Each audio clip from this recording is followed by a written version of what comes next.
Hello and welcome to another episode of Time Extend. My name is Adam Ismail and I am joined in person today by Brendan Norrison, and today we're recording another new episode, but this time we're in the same room, Adam, and it's a very weird feeling. It's true, yeah, and we actually have that other episode. So this is not the first time that we're recording in the same place at the same time, but that episode was rather sloppy and drunken, and this one I think is a little bit more professional. Yeah, definitely. For one, we've got a table sat between us, unlike last time where we were humped around a desk and a Premier Inn that was looking at the wall, so even though we were actually in the same room, we weren't quite able to still kind of sit and look at each other as we chatted, so this is like the first time we're able to do that. Yeah, we got an Airbnb in Glasgow that actually has a table. Yeah. And that's a big deal for us. 100%. We specifically called out on Airbnb, must-have table, and here we are. Yep, here we are. So today, we'll just be kind of recapping the trip. This is being recorded now at the end of our week, hanging out across the UK, starting in London, heading up to Sega, and then going to Glasgow, and it's been a lot of fun. So we'll be talking about that, and then we're going to have a proper Shox podcast finally, because thanks to Brendan, I've finally been able to play the game and have some thoughts about it. Yeah, definitely. I mean, the whole trip's been fantastic. Obviously, the Sega trip was the kind of catalyst for it happening. Shox is the major event.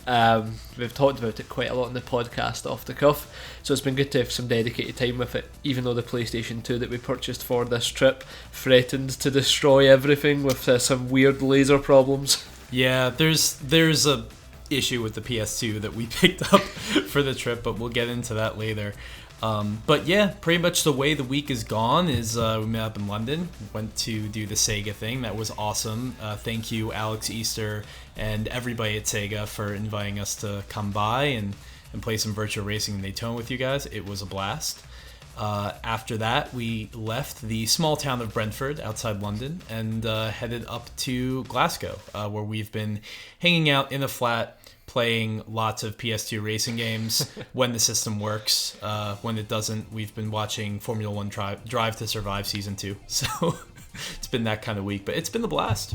Yeah, definitely. We've had a varied experience, although kind of alcohol is factored in one way or another pretty much every night. But yeah, between the PlayStation 2 games, Drive to Survive, going to watch some football or soccer in your case, Adam. Sure. And yeah, the trip's been fantastic. It's hard to believe it's already nearly been a week, but here we are. I know, it's been super fast, and Brend, you dragged me, I shouldn't say dragged me out to a pub because I wanted to go, but we went to watch some Celtic football in a pub, and that was a really good time, and I am now the proud owner of not one but two Celtic jerseys. So that's what going to Glasgow and hanging out with Brend will do to you. You'll become a Celtic fan, whether you like it or not. Yeah, definitely. That's a prerequisite. So Time Extend is now the official, unofficial racing game podcast of the Celtic Football Club. Yeah, pretty much. Went on a nice drive to, was it Largs? Largs, yeah. And the amount of times I looked over you and was just like, yeah, this is just Drive Club. Like, we're just in Drive Club right now. This amazing scenery.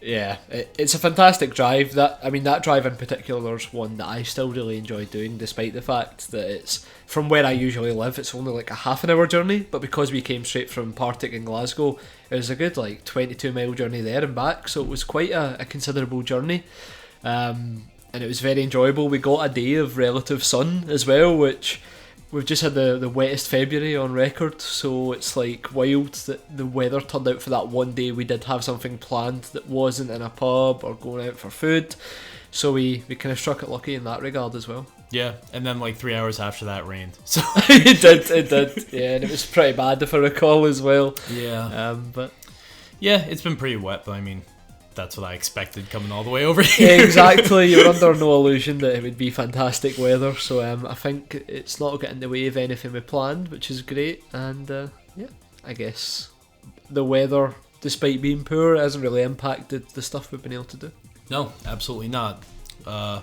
Been checking out the city, eating well, it's been great. Went to a chippy, didn't know what a chippy was until I got here, and now I do, and it was an experience. Yeah, it was an experience for me because we had been eating out in so many other good places like consecutively. I didn't realise the kind of toll something like that can have in your body till afterwards, and I was like, oh god, that's maybe. Like we've been talking about, I think the two of us have been saying, like, because we've been eating so well this trip, it's kind of got us encouraged to go back to the gym and really start properly getting fit as well. So the chippy served its purpose. Chippy, drinking every day, eating a lot every day. I've had more fried chicken sandwiches here than I ever have in America.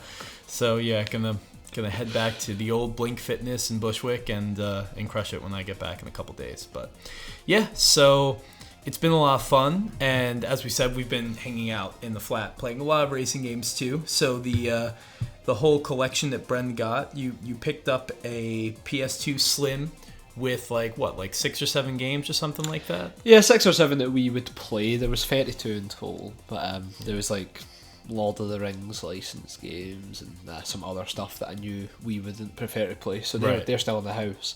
But yeah, it was a good deal. Obviously we've had that slight issue kind of referenced earlier, where basically it's a pretty common issue for that console. The ribbon cable kind of glue had come loose, so it started putting like a perfect circular scratch on the disc, which has basically fucked the Gran Turismo 4 copy, unfortunately. Gran Turismo 4, yeah. It's really disappointing. So we have Burnout 3, which is too scratched to really work. Yeah. We have Revenge, which is a less good game that we haven't played as much. Midnight Club 2, which we haven't really touched. Maybe we should do that before the trip is over. Yeah. GT3, GT4, and I think I know you're more of a GT3 guy, but I think you have a little bit more of an appreciation for GT4 after his trip. Which, if I did that, I'm very happy. Yeah, I think I think like obviously I'd said before that GT4's biggest issues for me were down to the handling engine, but in having gone back, it's been a bit of a better experience for whatever reason. And you were saying maybe it was the driving aids when it was on when I was younger that kind of hid the true raw gameplay from me. So it's been good playing it, and even just one of the things we were talking about was the fact that in Gran Turismo 4 there's so many different routes you can take to get to the kind of part of the career you want to get to. There's ways to cheese the game and get loads of cash, and from a kind of dual player standpoint, 2 people playing on one save, like this was the case when I was younger as well. GT4 is definitely better in that regard because there's more decisions to make and that type of thing, whereas in Gran Turismo 3 it's a bit more of a linear experience outside of the licenses compared to the events. But in GT4 there's definitely kind of multiple avenues you can go down, so for this type of gameplay where we've got one controller, 2 people, I'd say GT4 is probably the better option of the two. It is a unique experience, just 2 people going through the game a couple nights in a row, but it's pretty funny because we're using a save that had already been started by the previous owner of the system. Now, they didn't get very far. Yeah. They only had a Pontiac Sunfire GXP for some reason with a stupid wing on it that had been tuned up to like 220 horsepower. Yeah. And the guy's name, as we discovered, because it says it in the top left corner of the Gran Turismo mode screen, is Glenn. So we start playing, and it's just welcome to Gran Turismo 4, Glenn. Shout out to Glenn. Thank you very much for providing the Pontiac. It was something that we unanimously hated. Oh yeah, I hated the Pontiac. But I think Glenn, if we had a honorary 3rd member of Time Extended, would have to be Glenn at this point. He's contributed as much to that save, really, as we have. This is it, like, it's Glen Extend. That's the new name.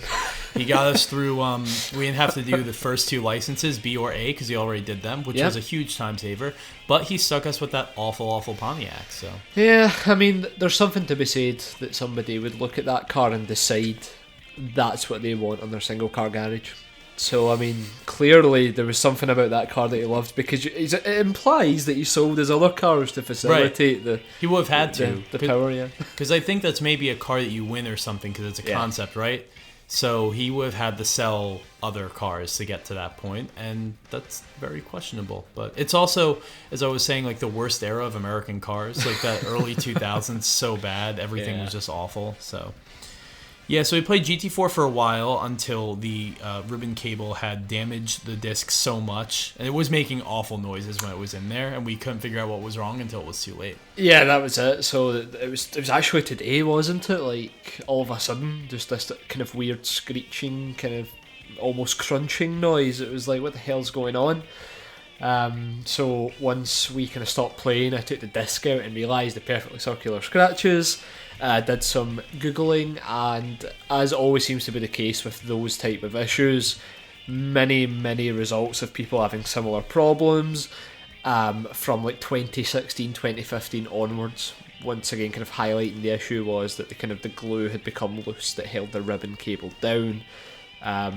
It's interesting because it either implies it's happened when we've been using the console now, or for some reason the ribbon wasn't touching the discs prior to us playing the PS2 in like the past day. Yeah.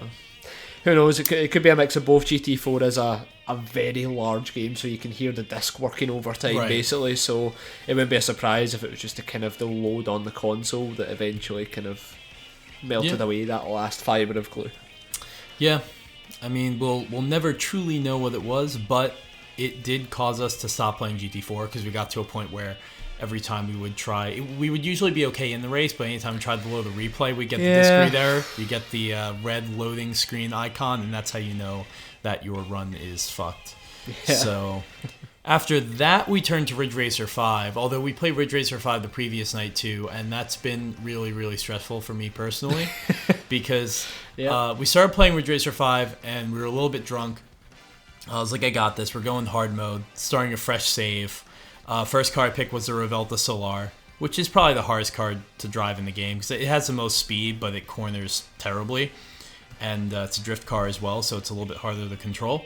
And first couple races were a little challenging, but okay. And then we get to the last race of the first championship, which is a Bayside line.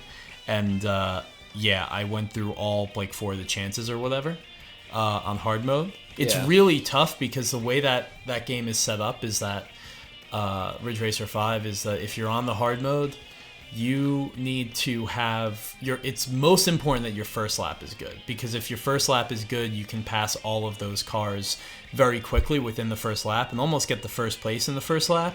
If you leave it till the second or third lap to make up that time, you won't, because they just get faster and faster as the race progresses, and the gaps between the cars get wider and wider, so you need to have a banger of a first lap, and it wasn't coming together. I'd like to say because I'm drunk, but I'd also like to say because that PS2 controller is just awful with the face buttons being analog. I mean, my thumb hurts. It still hurts. It's something we've realised just playing the PlayStation 2 in general, like that is not a good gamepad because of these pressurised buttons. For some games, it doesn't make too much of a difference, but in like Ridge Racer, you're really fucking hammering down that button. And for somebody like me, where it's been quite a long time since I've played Type 5, I just quickly realised there was no way I was going to be quick enough to try and win like on hard. I gave it a few goes, but I think it was more a mix of unfamiliarity with the game because it's been so long, and also that controller was just fucking annoying me because you have to hold it in so like hard, the buttons. It's not it's not an enjoyable experience because of that. The game is obviously still great, but the controller does its best to try and amplify any annoyances you have with the AI or that type of thing. Yeah, it's why I have that rare PS2 or PS3 can play the PS2 and PS1 games. Yeah, and the PS3 doesn't have the pressure sensitive buttons, so that's not an issue. So it's a lot more comfortable to play games like that on the PS3 with the DualShock 3 if you can. But yeah, that was difficult. So after that we took the night off because I was really fucking pissed off. And then the next day we came back to it, and it was only like an hour ago. They give you like 4 chances, and on the last one I finally nailed it. This time I was driving the Mercurio, so the grip car, which is a different kind of experience, but God, the game on hard is difficult right from the get-go, because it's 4 races. The first one you can finish 4th and qualify, then 3rd, then 2nd, then the last one you have to win, and it's a tough race to win, man. Yeah, I mean, even on your 4th attempt, your final attempt to win, it really did go down to that very last second to make the overtake, and it was a good moment. Oh, it was a good moment. We should have gotten it. We should have captured it on Instagram or something like that, because the pass was on the front straight right before the start finish for that track, which is right before the tunnel, because the straightaway is it's under that overpass for a while, and then there's that little left right, and then you go up into a tunnel, and that's where the line is. So just like I just pipped them at the line, and it was a triumphant feeling, and I'm glad I did that in front of you. I think that's really what it was. I had someone to watch and record that this actually happened. Well, I think that's the weird thing about it, especially in these types of racing games. You always leave your best performances for an audience, and that was some incredible stuff that would be talked about in the history books for a long time. If I ever write a history book about Ridge Racer 5 achievements, I think yours will be front and centre, Adam. Absolutely. So yeah, that's what we're pretty much playing this week. GT4 spent most of the time with GT4, but obviously problems prevented us from continuing with that game. But what we learned was that as good as GT4 is a fantastic game, but you don't think you'd get that into it again after all these years. Yeah. Just in the flat on the couch, just all you have to do is play GT4, but that game is still amazingly addictive. It really is, and the good thing is because like in the environment we've got this Airbnb. Obviously it's got cable and stuff, but we don't really care about that. We're forced to watch Crank, for example, the first night the premiere in. It was just like that was our source of entertainment, and it really felt like a blast from the past almost. Like, just this is our way, kind of our entertainment for the night. And you keep thinking, oh, another 15-20 minutes in your head, that's what you're internally thinking. Then an hour later, you're realising you're still playing, it's still enjoyable. And it's really highlighted just how much I miss that kind of no interruptions, fully engrossed racing game experience that doesn't rely on the actual kind of gameplay itself, but rather the full gameplay loop in terms of what's happening off the track as well. Because it's just something we don't really have nowadays. When people talk about like content, they're either talking about the number of races or how many like kind of track learning tools and stuff there is. But GT4 just has an atmosphere in its gameplay loop that really encourages that feeling of looking at what's available in the used car dealerships, checking what the best possible critical path is to get the cars you want. It's just got all of that going for it, and to be honest, nowadays we don't really get that now, and it's a bit of a shame. It still feels like such a big game, and I think that's an amazing achievement 15 years on. GT4 just feels so massive, and maybe even more so than 5 or 6. And 5, I think, technically is a bigger game, just objectively speaking. But there were so many things you didn't want to do in 5, whether it was the procedurally generated rallies, or the Sebastian Loeb challenge, or this or that, or the fact that you had to go to the used car dealership to buy all of the cars in the game. And just all of these weird quirks about 5 that, yes, there were all these things to do, but you didn't want to do any of them because the game just sucked. Whereas GT4 is like, there's so much available to you. There's so many things you can do. I don't think there's a game. And plus, when you start it, too, you have that Gran Turismo mode map, right? You see all the icons, the dealerships everywhere. It just feels so rich and deep, and I don't think there's a game I've really played since that kind of creates that feeling in me. Like, even though there have been bigger racing games, technically speaking, just something about GT4, just the combination of the way it doles out prizes, the content that has, even the music, just going into the Gran Turismo mode, and every time you look at the map, there's a different song on, and it just still feels like such a trip, and it's making me want to really go back and seriously play the game when I return back home and can play on that PS3 with the buttons that won't give me carpal tunnel syndrome. I mean, that's a positive right away. So, GT4 has just been a joy to play daily past few days. It's a shame this particular copy has met its end. I guess it's almost like a permanent marking of the experience we had with it. Right. So you can never get rid of it. Never, ever. It's going to be the official first piece of merch in the Time Extend Shrine. It's like, we'll charge way too much for it. It's unpurchasable. It's just like, it's when we start Patreon, it's gonna be the number one reward, and that tier is gonna be like $500 or something like that to get the copy of GT4 that barely works that we played in the flat one time in Glasgow. Exactly. And we talked about the fact that races themselves are fine. replays don't work, that was clearly an intentional decision by the PlayStation 2, because it's saying like these experiences aren't duplicated. You do that race once, you can't watch it. Yeah. I think it's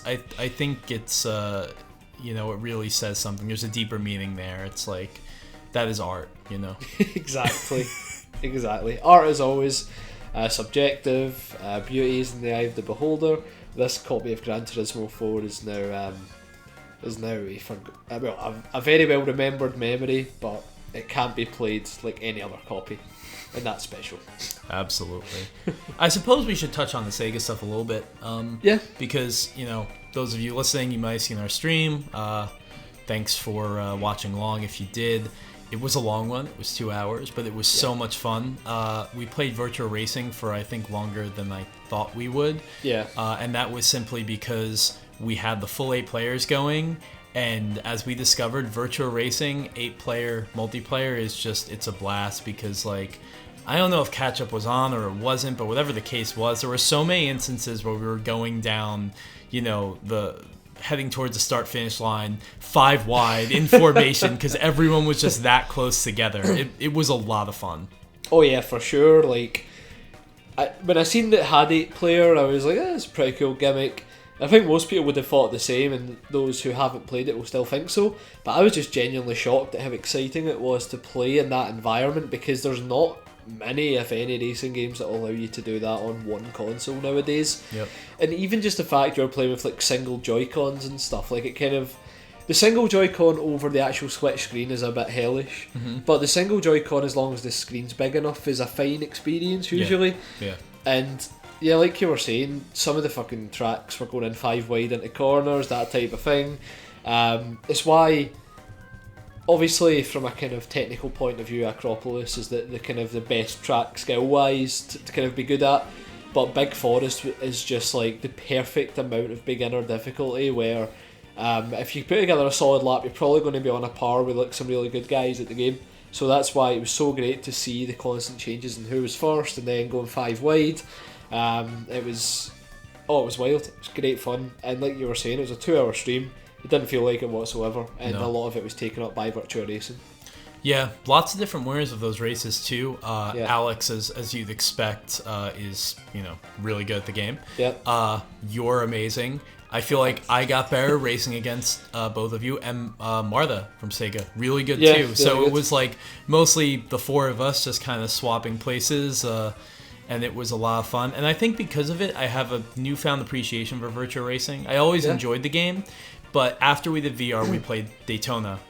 You know, the 360, the backwards compatible version that they had on the Xbox Live Arcade. And that was fun. We got Justin Towell joined in. That was good. Him and Gustavo, those 2 guys were... you couldn't touch them. They were rapid. The whole day. Yeah, they were so fast. And the thing is, that was fun, but I think Virtua Racing was a little bit more fun simply because everyone was closer together. There were more lead changes. I think Daytona still is like, for me at least, like, it's just a more fun game to play, technically speaking. Like, the gameplay, the handling, the physics just are more what I like. It's also more what I'm used to. But I think in terms of, you know, head-to-head racing, Daytona came up a little short compared to Virtua Racing, just because of how forgiving Virtua Racing is and how everybody can have fun. It's kind of like, you know, it's like comparing, say, like Super Smash Brothers to like playing your friends in like Street Fighter or something like that. It's like, yeah, if you get 2 people who are really good at Street Fighter, you're going to watch some amazing matches, but if you're just trying to have a good time with everyone, you want to play Smash. No, definitely. And even because everyone's in the same room and that type of thing, it was kind of replicating an arcade experience that is pretty much dead now. Like, you're lucky if you find a single cab with these types of game nowadays. Never mind the idea that you could have 4 cabs in a row with 8 player. Like, that was rare back in the day, never mind nowadays. But it was very exciting, because it felt as if there were so many battles on the track, and obviously if you crash out, you give away a lot of time, and then that would let people back in the race. It was just a really good experience, and even though you're kind of streaming in front of a kind of an audience and it's live, it was very easy to totally forget that and get so engrossed in the actual race experience. And I think that just kind of highlights that As I've said before, M2 really deserves the chance to port another arcade racer onto the Switch through the Ages collection. The likelihood that would be at this point, I would say, would probably be Daytona. So who knows what type of weird stuff they'll put in that game if they were to so get it cool. over. I'm so curious what they will bring over. I'm the same. M2 have my full support for that, and to be honest, I think we're due a Daytona or something on the Switch now. Yeah, definitely. Yeah, so that was a lot of fun. And then once we were done with that, we hung around Sega for a little bit longer. Yeah. They do have several Dreamcasts there, so we were playing some Sega Rally 2, some MSR, and that was a fun time. What I will say for anyone who watches the Sega streams very quickly and is like, why don't they play Sega Rally 2? Why don't they play MSR? It's because of licenses, and that's why. So, that's why you play the games that you can play and that you can stream, Yeah, exactly. And Sega as well, like they want to be putting across the content that people can still enjoy for the most part as well. So like Daytona makes sense because it's backwards compatible. You can still experience that and enjoy it. Yeah. Same with Virtua Racing on the Switch. So they want to kind of get games that not only you enjoy watching, but also you can get involved if you really want to, and that's why it was really cool to see all those names on Daytona, because we've talked before, we've been doing some Revo lobbies and stuff as well, so imagine the activity between those two combined games online is probably higher than like the past 2 years the servers have been online. Yeah, it was good. A lot of people joining us, and we've been doing that in the Time Extend Discord with the time trials and the challenges that Andy's been putting together between Sega Rally Revo and then now Toka. So I have to get on that because I think it's going to end soon, and I don't have a copy and I haven't emulated it yet, so I have to enter into that myself. But yeah, so and Daytona is easy enough, like you said, it's on Xbox One, it's on 360, PS3. I have the PS3 version. Yeah, same. There should be a way that you can play that game, especially if you have an Xbox One. It's great that it's still backwards compatible. Yeah, definitely, and it's amazing, to be honest, that Sega still have the license for Daytona as it stands. Like, I think that's really cool, given that a lot of the problems with these older games is licensing expiring. Obviously, the holders of Daytona trademark and circuit itself probably know how important that game is to the legacy of the kind of the name. So it doesn't really make sense for them to kind of kick up a fuss about kind of expiring the contract or whatever. Yeah, I'm inclined to think that they understand how important the game is and they don't care. Yeah. Like they don't care about like making it difficult, for Sega, which is good. Toyota and Lancia should do the same for Sega Rally. Yep, they absolutely should. I'm really trying to think about what M2 could add to a Daytona Sega Ages port, and it's tough because it's not like you can just drop like, oh, we'll put in like National Park Speedway or whatever, because the track would have to fit, the Model 2 framework. Yeah. So I really don't know what they could do. I mean, maybe they could put the horse back in the game. Maybe, yeah. They could do something like that, but be cool. I think one day we'll see it happen. Yeah, I think they'll primarily just focus on making it as arcade perfect as possible as well. Like the Virtua Racing port is so good because they put so much care into that emulation, and it's a game that has been emulated poorly before. So I think M2 will put a good bit of quality trademark seal on it, and who knows, perhaps they'll even they might be able to even better Sega's attempts themselves, because M2 are really good at this type of thing. Yeah, at the very least we could get a new song. That would be really cool. Oh yeah, that would be great. Yeah, that'd be awesome. So yeah, that's been a good recap of the week, and at this point I think it's time we should probably talk about Shox, right?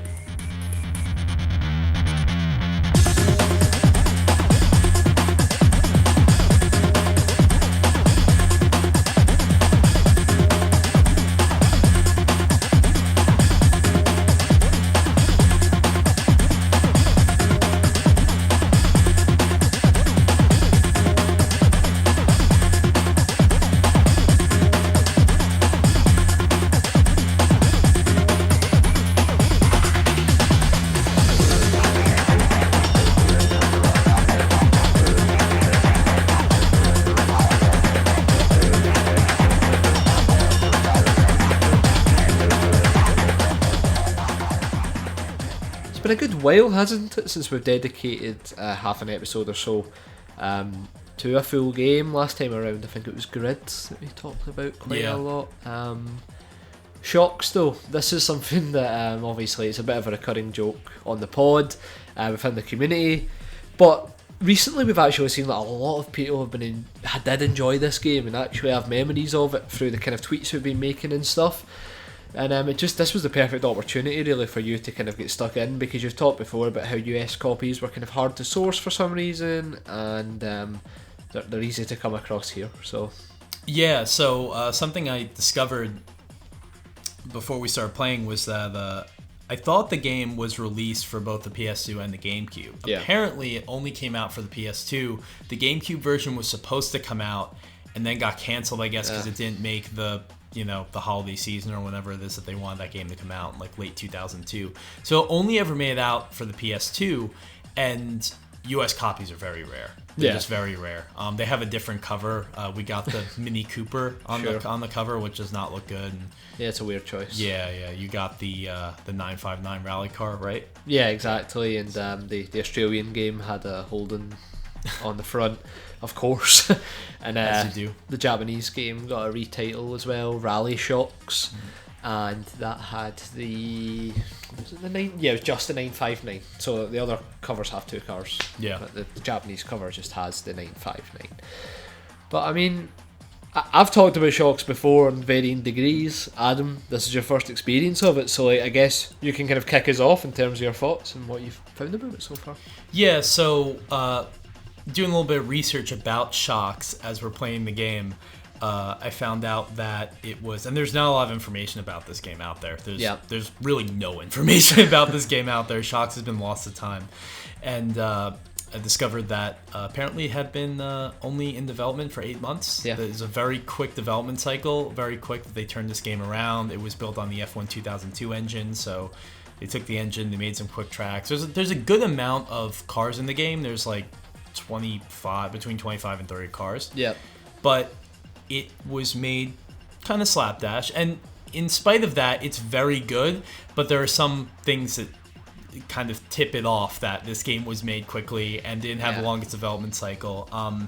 It's, in terms of the physics, in terms of like the frame rate and stuff, the graphics, it all feels high quality, like 60 frames per second.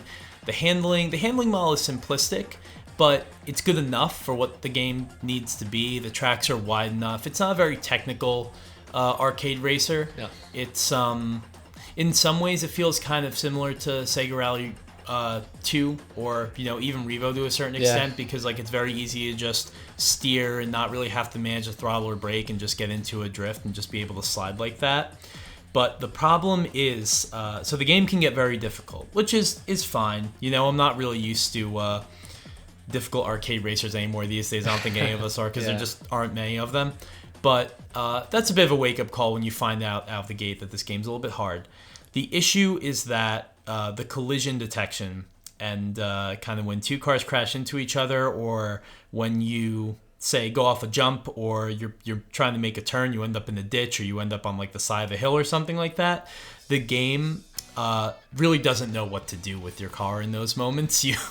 It gets very glitchy, and you lose a lot of momentum, and you have to start all over again, and it kind of it ruins the experience every now and then. Yeah, I mean, what we found out about this game was that it was built upon the Formula 1 2002 engine that was already in place from EA's games, and I don't think it'd be a stretch to say that maybe some of the weird responses to collisions and stuff might kind of come from the heritage of that engine, purely because in open wheel games, when two cars crash, it usually just you lose all your momentum. There's some like kind of a race-ending crash or something to that regard. So like trying to like retroactively fit the physics and engine in that into a kind of rally environment, an arcade rally environment, it was probably easier for them to go down the route of like, similar to the way Ridge Racer does it to a certain extent, where if you crash or losing a lot of momentum, it can kind of break up your race. But the problem is that Shox is such a like fast-paced, fun game to play that you almost get like the not the good type of dread when you're kind of racing alongside someone. Like there are games where when you're racing alongside someone, it's really exciting and it's pretty hype to see how it unfolds. Like I mean, Gran Turismo 4, for example, I know like the collision engine and stuff in that game was a bit of a joke because it's a sim, but at least when two cars come together, it's not the end of the race, so it's pretty fun to keep going. Whereas in Shox, it always felt as if you either nail the overtake or you have to fall behind the other car, because if you try and drive alongside them, the physics engine's going to react very weirdly. And that was something we both realised as we were playing. Like, there's parts of the track where it might be bumpy, which is already a challenge. And if there's a car nearby, then just expect for the worst to happen. You'll get flipped over, facing the wrong way, kind of derails your race. And like you were saying, it's a difficult game, so see if this was slightly easier, it'd probably be less frustrating. But like, similar to Ridge Racer 5, which we're playing in many ways, if you want to get those gold shock zones, you've got to be bang on. There is no leeway given from the start of the game. It's just straight into that difficult gameplay, and the collision engine is definitely...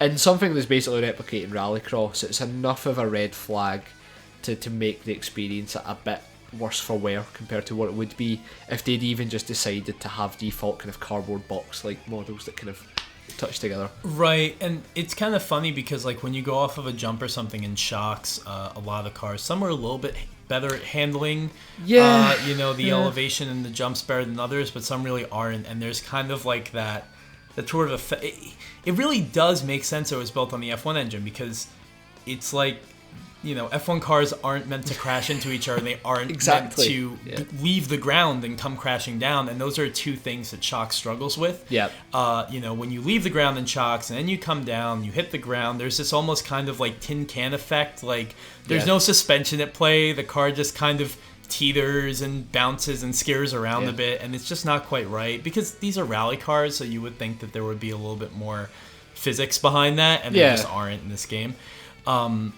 But it's so fast and it's so generally fun that you still want to keep trying, you still want to keep going, and a lot of that has to do with the whole kind of crux of the game, which is the shock zones. Yeah. So this is something that confused me a lot before we started playing, and I very quickly came to understand, because it is pretty intuitive the way they do it. Just picture like 3 sectors around the track on a given lap, and the shock zone is really just a sector, and what you want to do is you want to complete the sector in the quickest amount of time, like you would if you were trying to get a fast lap to begin with. The thing is, depending on the time that you complete the sector, you might get a gold medal, you might get a silver or a bronze, and you get more cash, obviously, if you get one of those better, performances, the gold or the silver.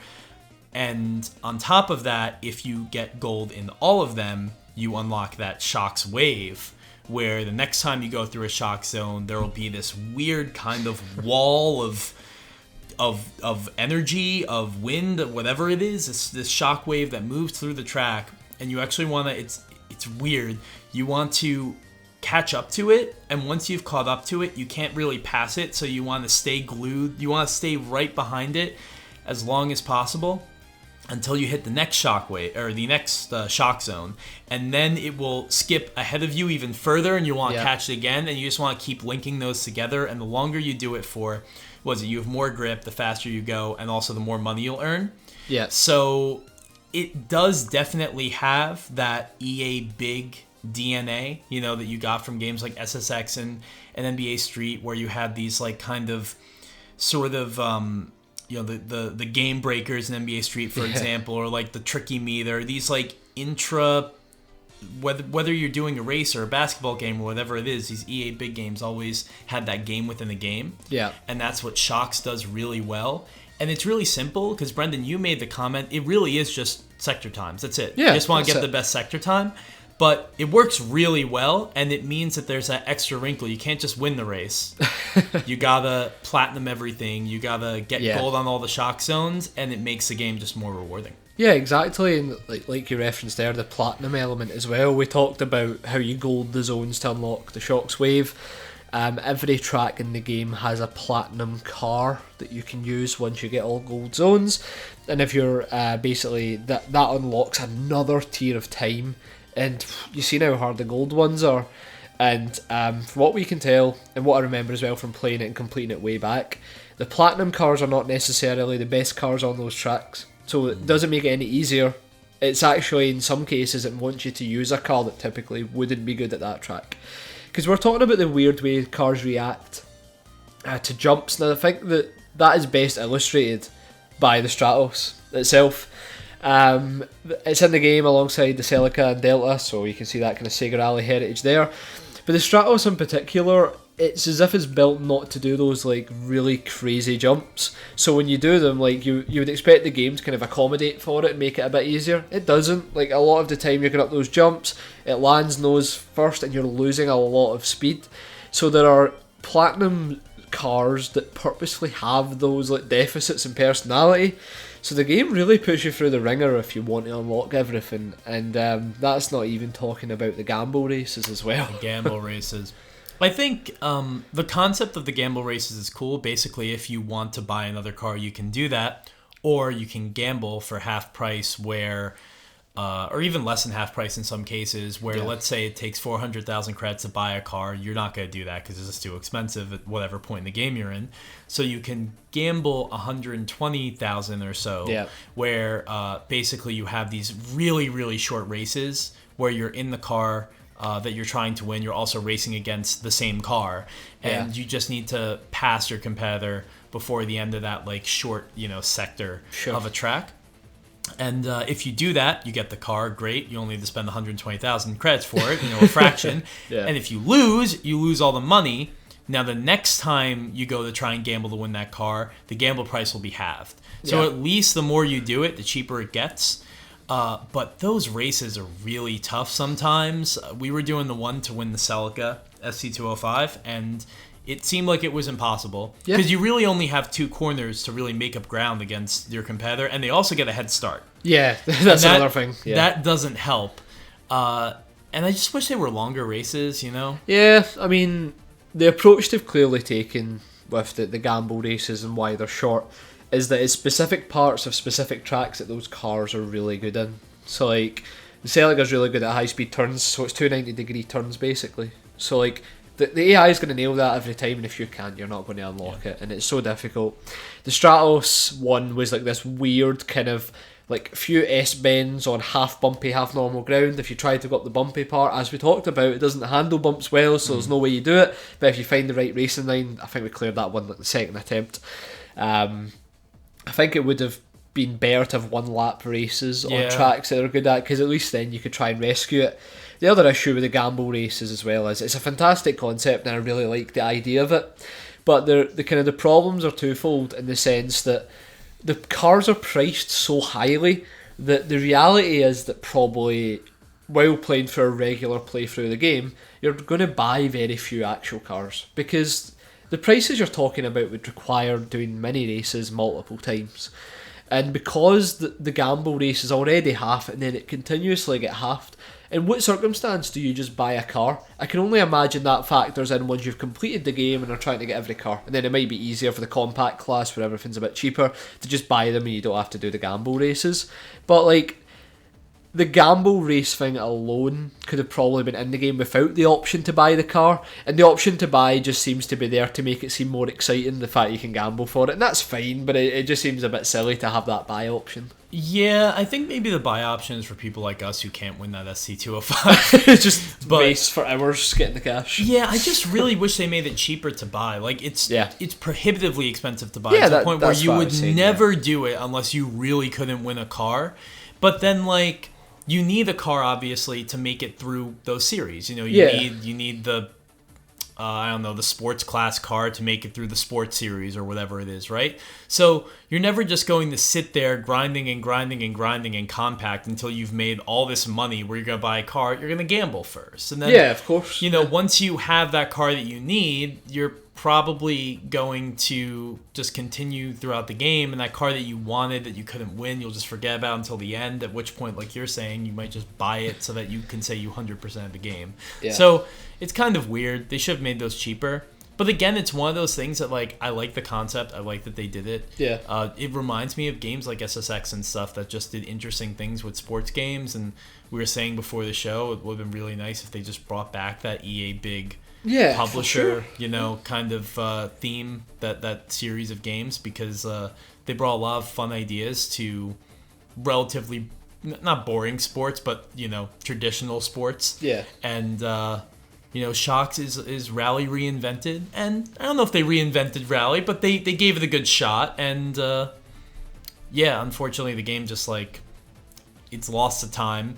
No one really knows it existed, and they never made a sequel or anything like that. So for something that was developed in such a short time, I guess they were just hoping maybe to get the biggest return on a small investment as possible, but didn't pan out that way. I think that's it. Like, I don't think for a second that this is one of these tragic tales we talk about with big budget arcade racers. We went through the most obvious ones a lot recently with Blur, Split Second, Mod Nation, that type of thing. This is just more of a nice, slightly gimmicky rally racer that looked at what was already out there and thought, well, what can we do? Because I was looking at a Eurogamer article that was written when the game was announced, and the first paragraph is basically just a spiel about how many rally games there were. It calls V-Rally the king of rally games or something odd like that. Fair play if that's your take. But like, the whole spiel before it was just about how lamenting the fact that EA wanted a piece of the rally game pie and stuff, and the fact that it was under the big license was really just to try and capitalise on the SSX stuff. But in reality, like, Shox kind of does what it sets out to do really well. It introduced a gameplay concept that hadn't been attempted before.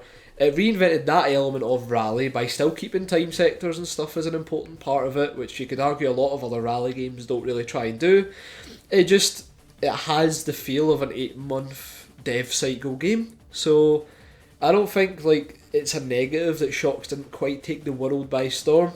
I think it's just one of the rare examples we see where a game tried to do something within its remit, within the licenses that were available, within the kind of the limited number of music tracks they had access to. There's like 3 songs in that game. Yeah.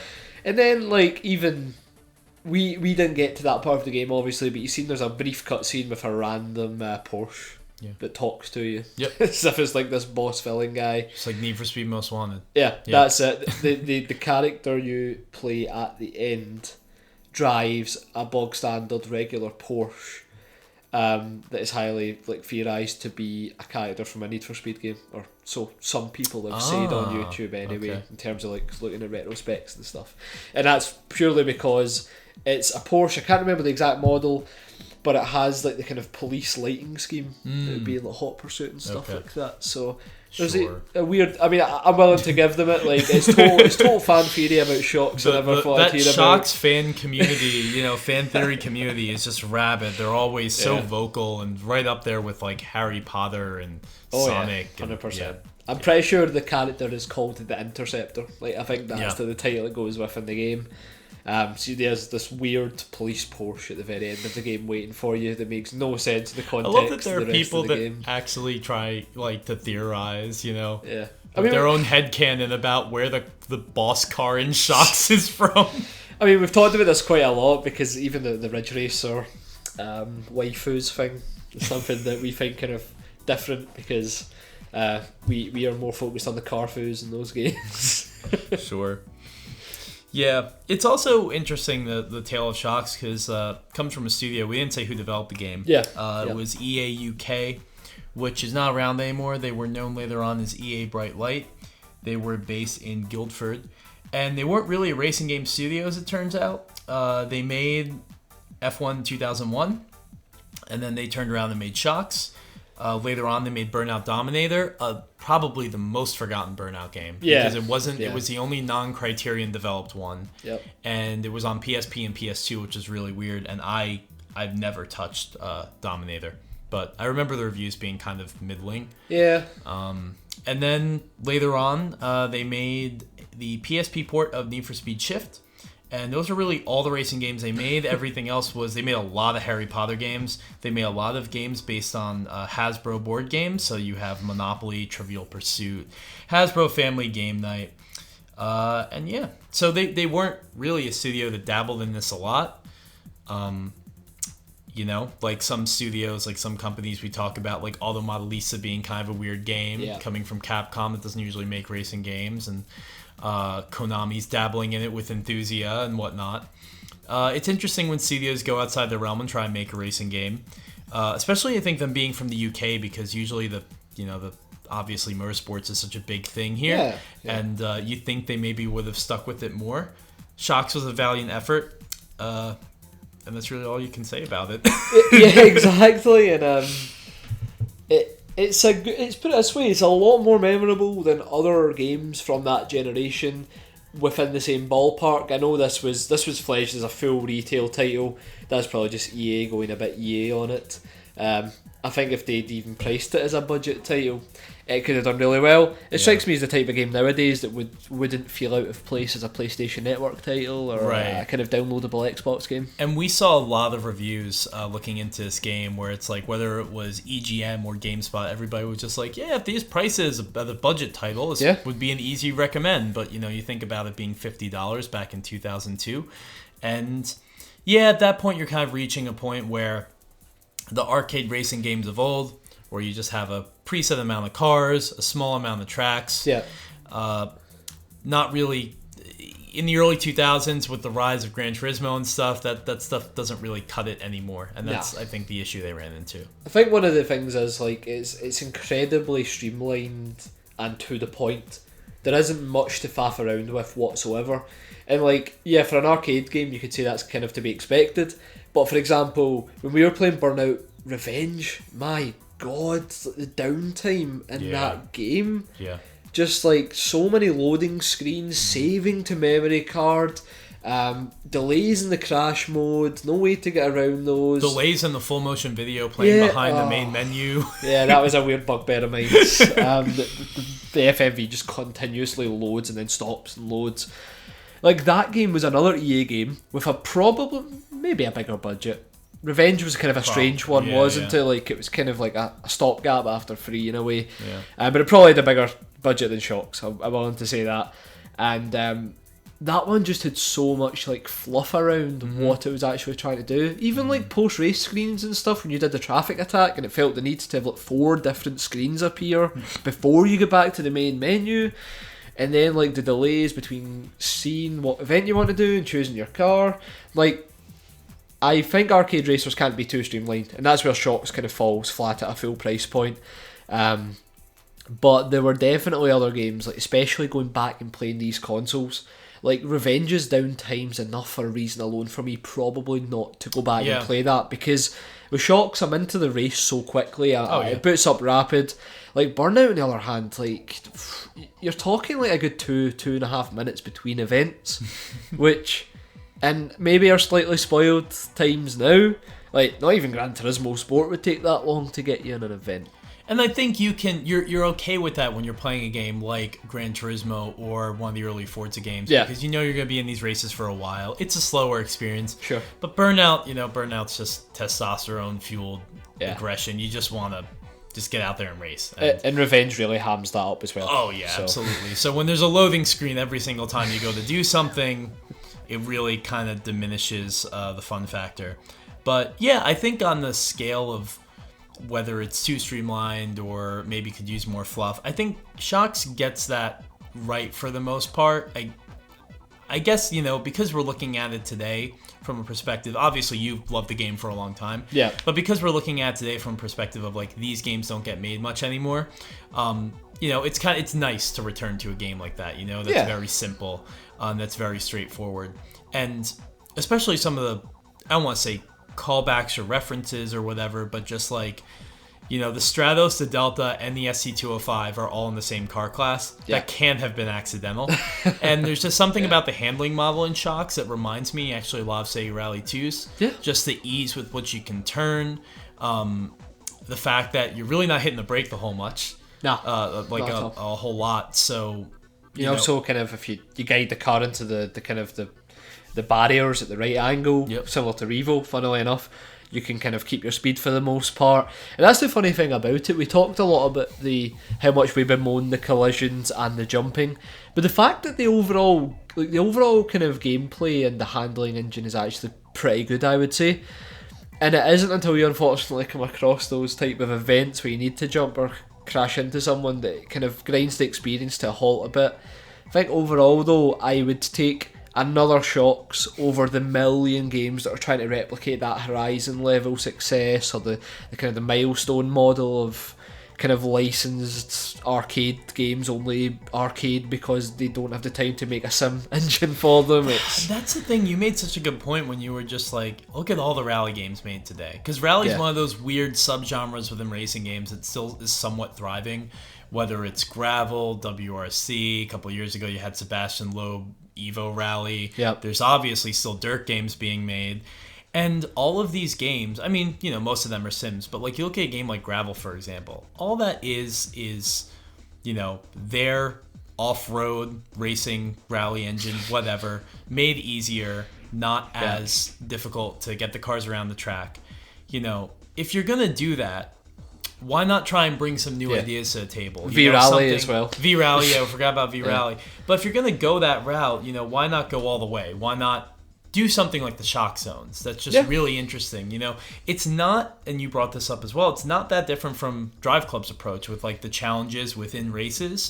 That made that game a lot of fun. I think Shox actually does it better because it hams it up, but it hams it up in a way where, you know, you hear that clock ticking. You're acutely aware. In Drive Club, sometimes I would forget that I was doing a challenge and I had to win it if I was going to gold star the event. And in Shox, you never miss an opportunity to.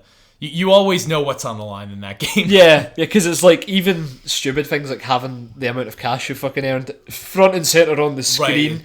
That's something that probably doesn't have to be there, and it's more to make the game look as if more's going on. The announcer, but the announcer's really good. Like this is it. Go. Good announcer in that game.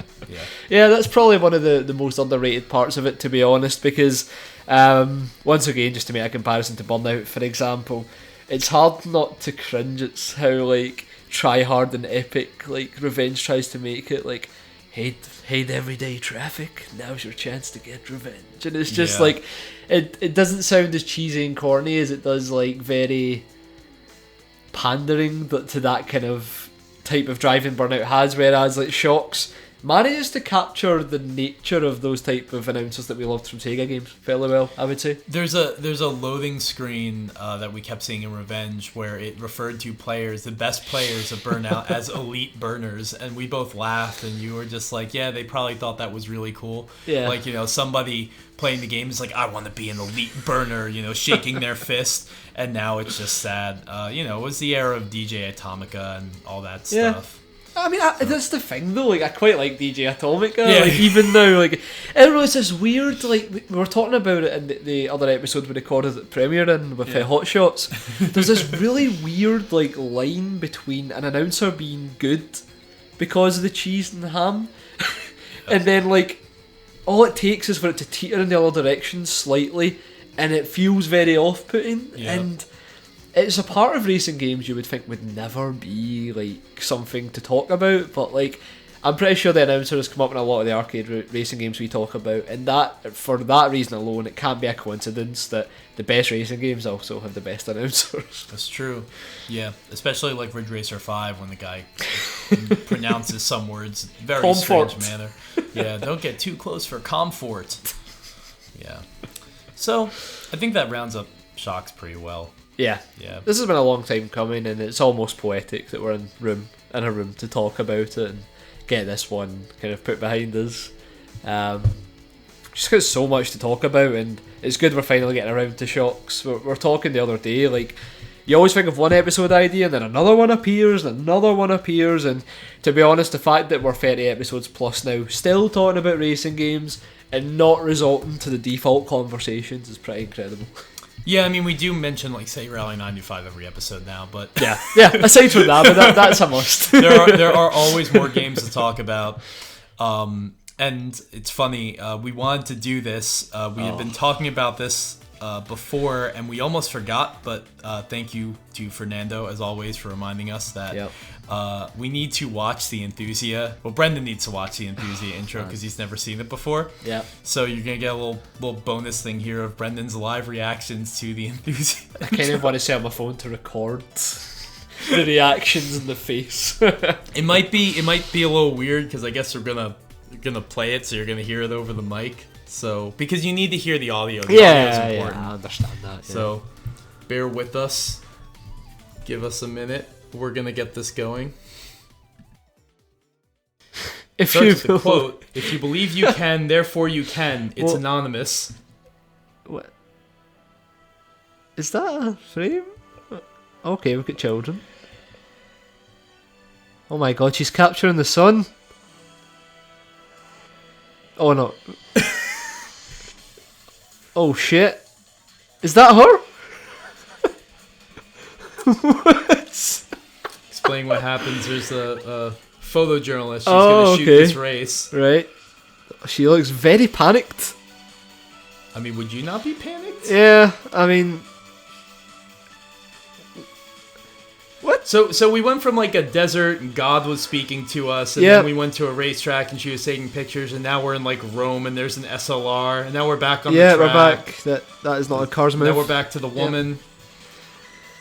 Oh god, it's going for the overtake. I got a photo and What? there's a person on a mini. Family photo. And now there's a younger version of the lady playing with the mini. Is she in the back of the mini? Yes. Oh, okay, right, I get it. Oh my god, the mini's in her hand. Big mini fan. Look at you, mini. Get that photo. Oh, back to the race now. Get it. Oh, Well, the Evo spun out. Shit.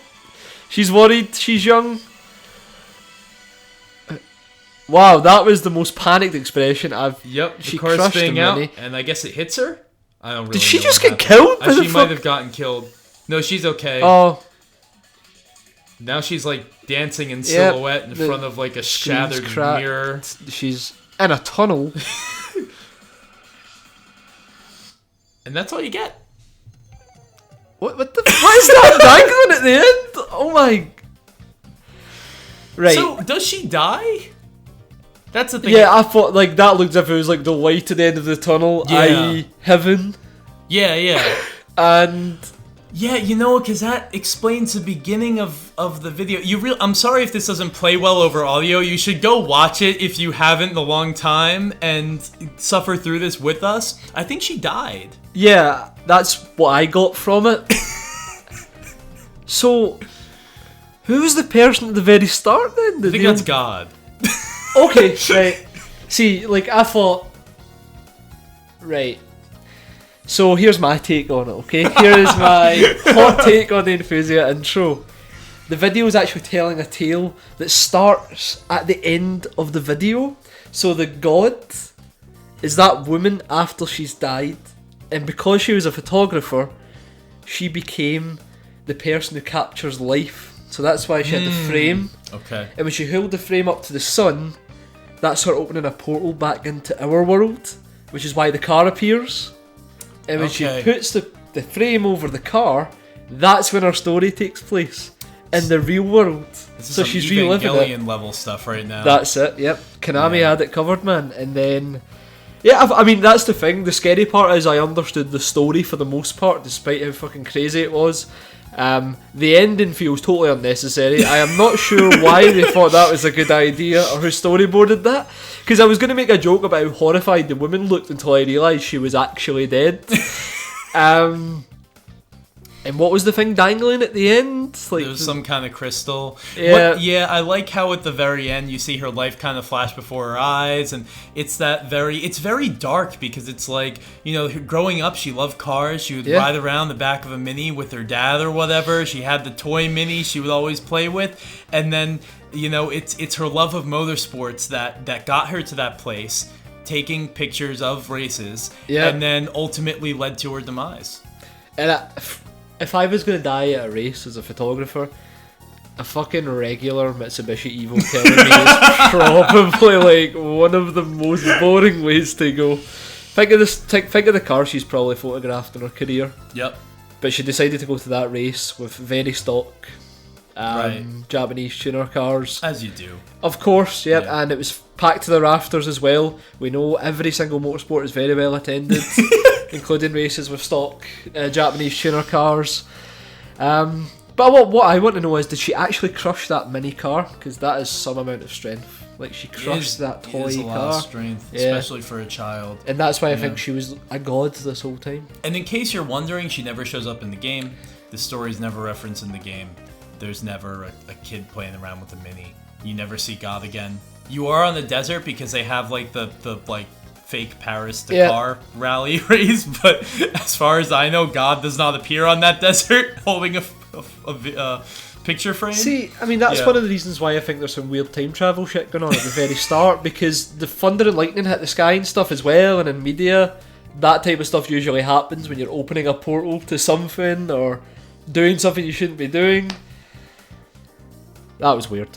Yeah, it's also funny that opens up with that quote about how if you think, therefore you can, attributes it to Anonymous, because Asphalt 9, which I have to play a lot when I do phone reviews, has a quote in the beginning that's like, good racers get forgotten, but legends never die, and then it like attributes it to like legendary racer or something like that. It's like, we didn't get that for this one. Yeah. Purely because that quote might be relevant for that video, but surely not the game. Right. Yeah, because it's a weird one. She thought she could open up a portal back into the real world, and she did it. She can't. I have to say, your reading of it is definitely the weirdest. I mean, not that I know of anyone else's reading, but I assume it's one of the weirder ones out there. And for that reason, I think you're right. Yeah, I mean, let's be honest. If you watch a video like that and have a normal interpretation, then you're misdirecting the artistic talent that clearly went into that. And we now know that Enthusia got made off the basis of this video being made. There was clearly a guy at Konami that was like, I've got this crazy idea about a woman that dies photographing a race, and Konami were like, we're not making any games like that. And then he was like, yeah, but why don't we just put it on the top of Enthusia? It's not like anybody's going to play it anyway.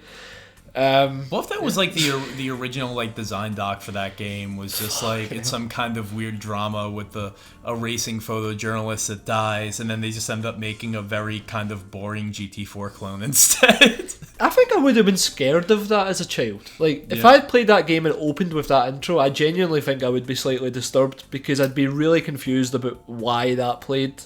I played it for the first time, I think I was like 15, and I was dying. Okay. I thought it was the funniest thing in the world. It was cheesy then, and it's cheesy now. Yeah. But nobody seems to talk about it. Like, no. Until you guys vaguely referenced that it was weird and refused to tell me anything about it. Like, I thought it was going to be like silly quotes flying on the screen, all the stuff we talk about, like the Evangelion way of doing things. Like, I did not expect a semi-coherent story about something that should never ever be in a racing game again. A message to all video game developers out there: if somebody dies in your opening intro to a racing game, when I'm assuming there's also a warning message about not doing these events in real life, like you've got to notice those parallels. Don't photograph cars. don't photograph a race of pretty standard Japanese sports cars. Your life may be at risk. Yeah. Feel free to drive those cars very fast on public roads, though. Right. I mean, that's what the warning message clearly said. Exactly. But that's something. Yeah. Glad we did that. Glad we can put that behind us. Don't know when the Enthusia episode's coming. Who knows? I don't know if I want to say that ever again, so we'll see.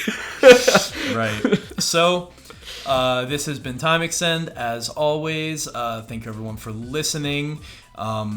If you're listening, you probably already know this, but if you're listening for the first time, you can find us on Twitter at @time_extend. We are on all of the podcast networks, or not networks, but apps that you could find a podcast on, I guess. If we aren't, let me know. And we have a Discord that we usually post links to, where we talk about racing games and play them, and with the community, and it's a lot of fun. So join up on that. And I think that's about it for this second ever, technically, in-person meeting of the Time Extend hosts. Yeah, definitely. Good episode. And like Adam was saying, what we'll do is every time we post a new episode, we'll post a new fresh link to the Discord, since they expire over time. If you happen to miss one of those links, just let us know and we'll invite you. We don't have some weird FOMO model going on. You don't have to worry about missing out on the Discord. But if you find this episode before the Twitter, you can find a Discord link there. And thanks for listening. When I go to sleep tonight, I'm going to have weird dreams about that intro. Oh, God. Alright, thanks everyone. Cheers, guys.